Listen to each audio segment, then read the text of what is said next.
예수님께서 사마리아 땅을 지나가실 때 그때는 아직 추수를 하려면 넉 달이나 남은 때였습니다. 그런데 예수님께서는 뭐라고 말씀하시느냐 하면은 밭이 휘어져서 이제 추수할 때가 되었다. 그렇게 말씀을 하시는 겁니다. 우리 35절 말씀 다시 한번 읽어봅시다. 35절 말씀 같이 읽습니다. 시작. 너희는 넉 달이 지나야 추수할 때가 이르겠다 하지 아니하느냐.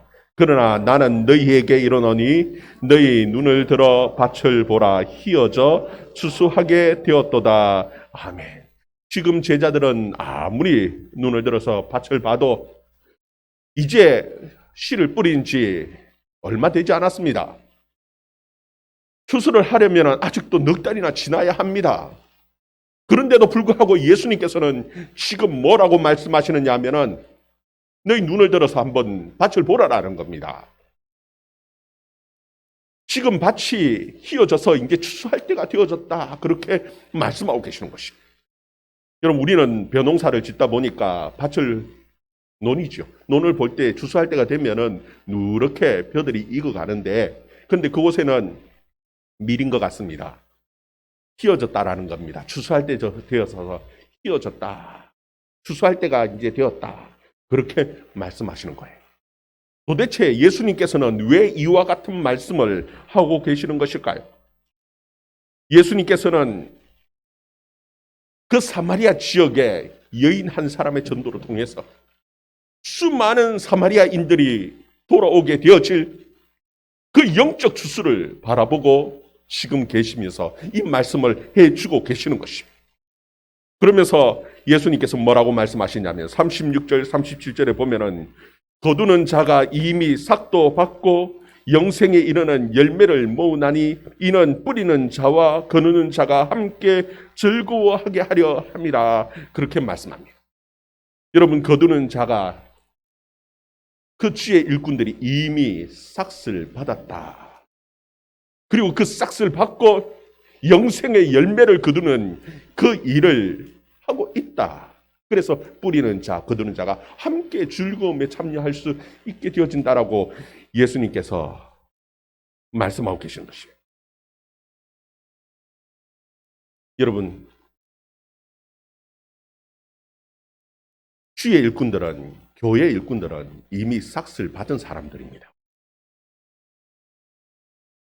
그 당시에 보통 일반적으로 일꾼들은 미리 삭을 받지 못합니다. 추수가 끝이 나야지 모든 것이 다 농사가 끝이 나고 다 추수가 끝나고 거둬지고 나면은 그때서야 삭을 받습니다.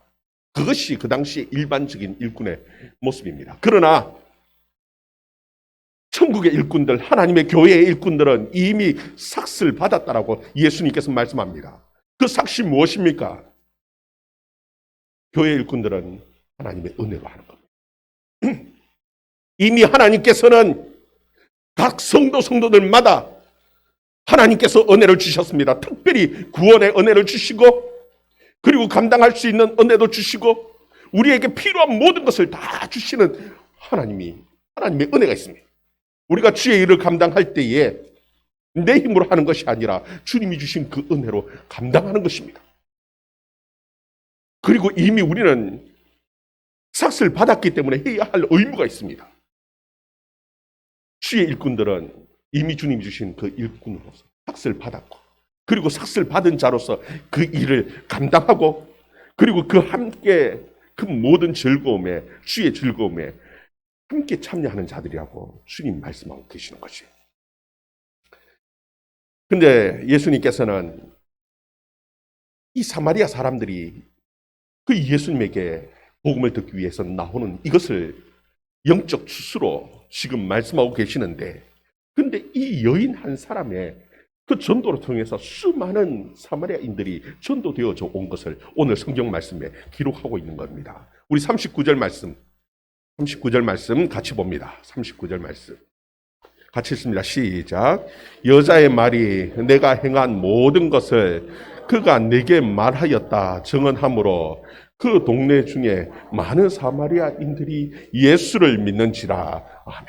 여기 보면은 여인이 전도하는데 한 말이 있습니다. 그것이 무엇이냐 하면은 내가 행한 모든 것을 그가 내게 말했다. 그렇게 말하는 겁니다. 여러분, 그 여인이 행한 일이 도대체 뭡니까? 이 여인은 부끄러운 과거, 상처받은 과거, 감추고 싶은 그의 삶이 있습니다.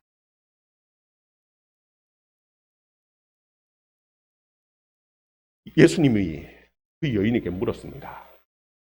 야, 내 남편이 있지. 너 남편 데려와라. 이 여인이 하는 말이, 제게는 남편이 없습니다. 예수님께서 하신 말씀이, 그래, 네 말이 옳다. 네게 남편이 없구나.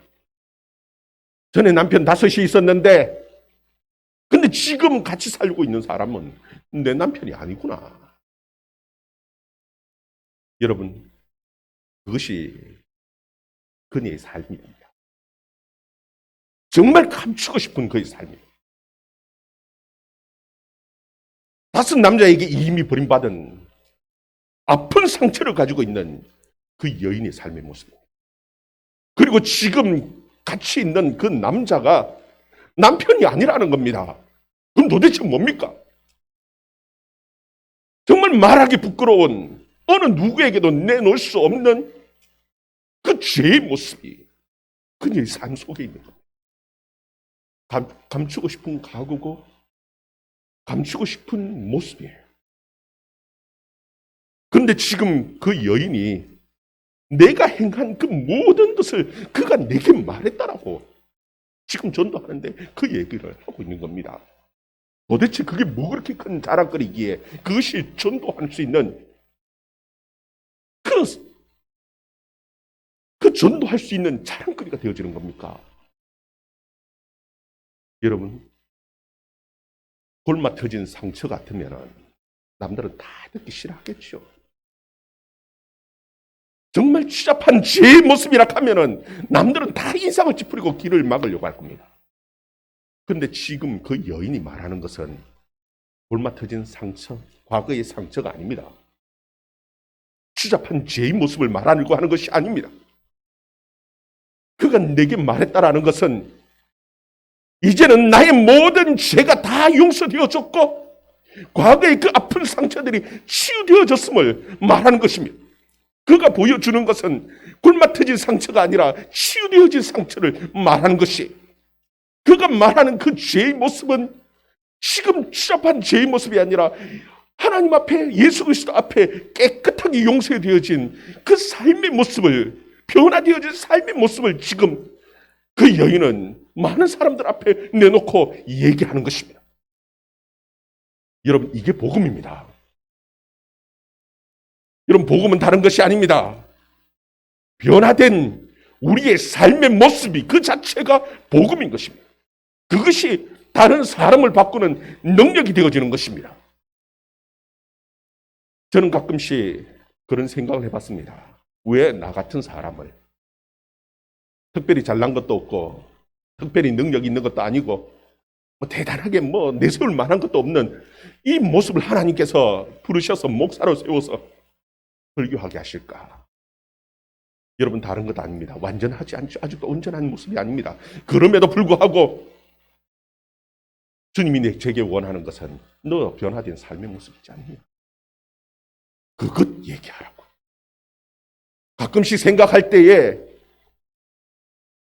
주의 복음을 전하는 천사가 가장 능력 있게 잘 전할 것 같은데, 말도 잘하고 천사가 나타나서 뭔가 얘기하면은 수많은 사람들이 듣고 믿고 따를 것 같은데, 그런데 하나님께서는 천사를 사용하시는 것이 아니라 저와 여러분 같은 부족한 사람, 못난 사람, 감추고 싶은 마음의 상처가 있고 죄의 모습이 있는 저와 여러분 같은 사람을 불러서 사용하시는 이유는 변화가 곧 복음이기 때문에. 너희들의 그 예수님을 만나고 변화된 모습이 있지 않느냐? 변화된 삶의 모습이 있지 않느냐? 그것 가지고 전하라는 겁니다. 그것이 곧 복음의 능력이라고 우리에게 가르쳐주고 계시는 것이에요. 여러분, 정말 이 여인처럼 용서되어진 그 죄, 그리고 치유되어진 그 상처의 모습, 그것이 곧 우리의 능력인 줄 믿고 그것 붙들고 그것 전하면서 주의 복음 전하면서 일하는, 추수하는, 영적인 추수를 하는 저와 여러분의 삶이 되어줄 수 있기를 주의 이름으로 축원합니다. 40절 말씀에 보면은 사마리인들이 예수께 와서 자기들과 함께 유하시기를 청하니 거기서 이틀을 유하심에 사마리아인들은 예수님의 말씀을 듣고 예수님을 붙듭니다. 예수님 며칠만 더 계셔주세요. 그들이 원하는 것은 다른 것이 아닙니다. 바로 예수님의 그 말씀, 하나님의 아들 그 예수 그리스도의 그 말씀, 그 능력의 말씀, 그것이 그들에게 필요하다는 것입니다. 그들은 지금 우리가 바쁘니까, 할 일이 많으니까 다음 기회에 듣겠습니다, 다음에 오셔서 또 전해주세요, 그것이 아닙니다. 그들의 마음속에 그 말씀에 대한 열정이 있는 겁니다. 지금 이 말씀, 그 살아계시는 그 하나님의 말씀을 들어야 한다는 겁니다. 여러분, 우리 가운데에도 그런 열정이 필요합니다. 물론 다음에 또 들으면 될 것 같지요. 그러나 다음은 내 시간이 아닙니다. 다음에 어떤 일이 일어날지 내일은 내 것이 아닙니다. 주님이 내게 내일을 주시면 내 것이죠. 내가 그것으로 무엇을 할 수도 있지만, 그러나 주님이 내일을 내게 허락하지 않는다. 중요한 것은 오늘 바로 지금 이 순간이에요. 이 순간 하나님께서 내게 주시는 그 말씀이 있다면 그것이 가장 소중한 것입니다. 그 말씀을 붙들 수 있기를 바랍니다. 이 사마리아인들은 그 말씀에 대한 열정이 있었습니다. 그리고 그 말씀을 붙들었습니다. 그리고 그들의 입에서 놀라운 신앙의 고백을 하는 것을 오늘 말씀 통해서 보게 되어집니다. 우리 42절 말씀 같이 읽습니다. 시작. 그 여자에게 말하되 이제 우리가 믿는 것은 내 말로 인함이 아니니 이는 우리가 친히 듣고 그가 참으로 세상의 구주신 줄을 알미라 하였더라. 아멘. 여기 보면은 우리가 믿는 것은 너 말 때문에 아니다. 우리가 친히 그 하나님의 아들 그 예수 그리스도를 만났고 그가 참 온 세상의 구주인 것을 내가 알기 때문에 그를 믿는다라는 겁니다. 여러분, 우리는 가끔씩 그런 말을 하는 것들을 보지요. 그리고 때로는 우리도 그런 말을 합니다. 저 사람 때문에 내가 예수를 못 믿겠다고, 저 사람 때문에 교회를 못 가겠다고. 물론 교회에 그런 예수 믿는데 믿음이 어린 사람들이 예수 믿는데 장애게 될 만한 그 모든 것들은 다 정리하고 치워야죠. 사랑의 공동체가 되어야 되죠. 그러나 우리가 하나 확실한 것이 있습니다. 그것이 무엇이냐 하면은 주님 앞에 섰을 때 내가 저 사람 때문에 예수 믿지 못했습니다 하는 것은 결단코 핑계거리가 되지 못한다는 겁니다. 다른 사람이 아니라 내가 친히 내가 주님을 만나야 하는 겁니다. 그리고 내가 주님을 만나고 예수를 믿어야 하는 겁니다. 다른 사람 때문에 내가 예수를 못 만나는 것이 아니고, 다른 사람 때문에 내가 교회에 나가지 못하는 것이 아니라, 누구 때문에 이건 핑계, 그것은 주님 앞에 가서 받아들여질 수 없는 핑계거리입니다. 중요한 것은 내가 믿는 겁니다. 내가 만나야 돼요. 그리고 그가 고백하는 것이 있지요. 이때까지 그들이 가지고 있던 오해가 있습니다. 편견이 있었습니다. 그것이 무엇이냐 하면은 우리를 구원할 그리스도는 우리의 구원자가 아니라 유대인들의 구원자라고. 근데 지금 예수님을 직접 만나고 보니까 온 세상의 구원자라는 겁니다. 유대인의 구원자일 뿐만 아니라 우리 사마리아인들의 구원자이기도 하고 우리 이방인들의 구원자이기도 하다라는 겁니다. 즉 다시 말하면 이 고백은 곧 나의 구원자라는 겁니다. 나의 구원자. 예수님을 만나고 그들이 입에서 고백하는 그 고백의 말이, 그전까지는 유대인들의 구원자인 줄 알았는데 나하고 그 그리스도는 메시아는 나하고 전혀 상관없는 사람인 줄 알았는데, 예수는 나하고 전혀 상관없는 것인 줄 알았는데 아니더라는 겁니다. 나의 구원자. 예수를 직접 우리가 만나고, 그리고 예수 그리스도께서 정말 나의 구원자임을 고백할 수 있도록. 예수님께서는 이 사마리아 땅을 떠나서 갈릴리로 가시면서 그 제자들에게 뭐라고 말씀하시는가 하면, 선지자가 고향에서 높임을 받지 못한다, 그렇게 말씀. 우리 43절에서 45절까지 말씀. 43절에서 45절 말씀 같이 읽습니다. 시작. 이틀이 지남에 예수께서 거기를 떠나 갈릴리로 가시며 친히 정언하시기를, 선지자가 고향에서는 높임을 받지 못한다 하시고 갈릴리에 이르심에 갈릴리인들이 그를 영접하니, 이는 자기들 또 명절에 갔다가 예수께서 명절 중에 예루살렘에서 하신 모든 일을 보았음이더라. 아멘. 참 여기 보면은 참 재밌는 사건이에요.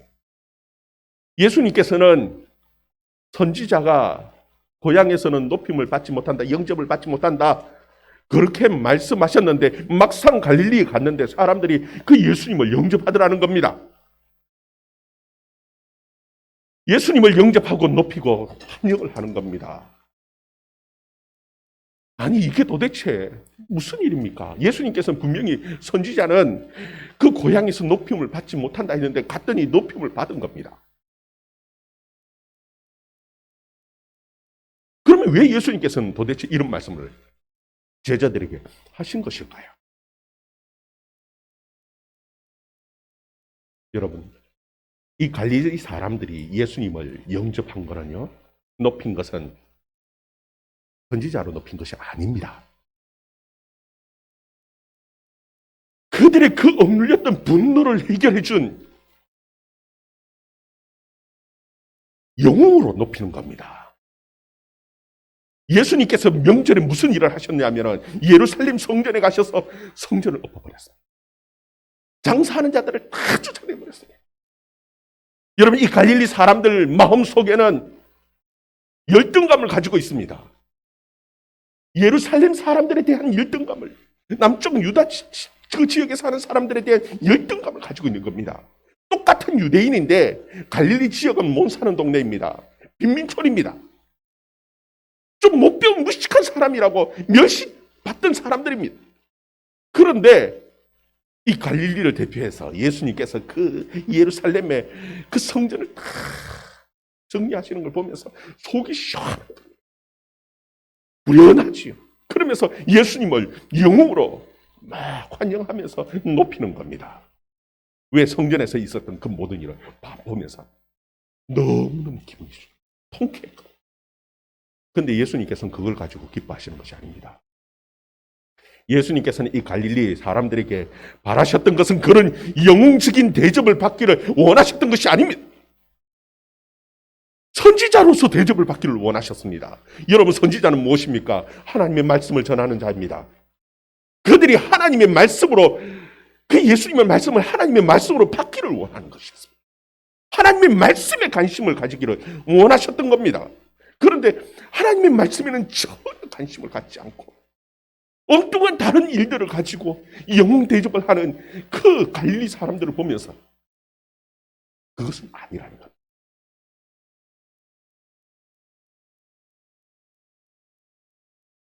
한 가버나움 귀족이 예수님을 찾아 나왔습니다. 46절, 47절 말씀. 46절, 47절 말씀 같이 읽습니다. 시작. 예수께서 다시 갈릴리 가나에 이르시니, 전에 물로 포도주를 만드신 곳이라. 왕의 신하가 있어 그의 아들이 가버나움에서 병들었더니 그가 예수께서 유다로부터 갈릴리에 오셨다는 것을 듣고 가서 청하되 내려오셔서 내 아들의 병을 고쳐주소서 하니 그가 그의 죽게 되었습니다. 여기 보면은 왕의 신하가 나오죠. 이 왕의 신하는 다른 왕이 아니라 바로 헤롯 안티파스의 신하입니다. 갈릴리 지역을 다스리는 그 분봉왕 헤롯 안티파스의 신하인데 그 왕이 예수를 좋아하지 않으니까, 예수님을 좋아하지 않으니까 왕의 신하로서 소문은 듣고, 예수님에 대한 소문은 듣고 예수님에 대해서 알고 있음에도 불구하고 예수님 앞에 찾아 나오는 것이 참 힘들었던 사람. 그런데 자기 아들이 병이 든 겁니다. 죽음병에 들렸어요. 거의 죽게 되었다. 성경 기록하는 거. 거의 죽게 되었는데 이제는 절박함 가운데에서 예수님을 찾아 나오는 겁니다. 예수님에 대한 소문들을 많이 들었어요. 특히나 가나에서 물로 포도주를 만든 그 기적까지도 다 들었어요. 그리고 우리 아이를 살릴 그분은 예수님밖에 없다. 그리고 찾아. 그러면 예수님께서 그 아이를 살리기 위하여 뭔가 가시든지 무슨 행동이 있어야 되는 것 같은데, 예수님께서 전혀 상관없는 엉뚱한 또 말씀을 하시는 것 같아요. 48절 말씀. 48절 말씀 같이 읽습니다. 시작. 예수께서 이르시되 너희는 표적과 기사를 보지 못하면 도무지 믿지 아니하리라. 여러분, 지금 이것은 바로 그 갈릴리 사람들을 향해서 하시는 말씀입니다. 지금 책망하시면서 너희는 표적과 기사를 아니면 도무지 믿으려고 하지 않는다라고 해서 예수님께서 그 갈릴리 사람들을 책망하시는 겁니다.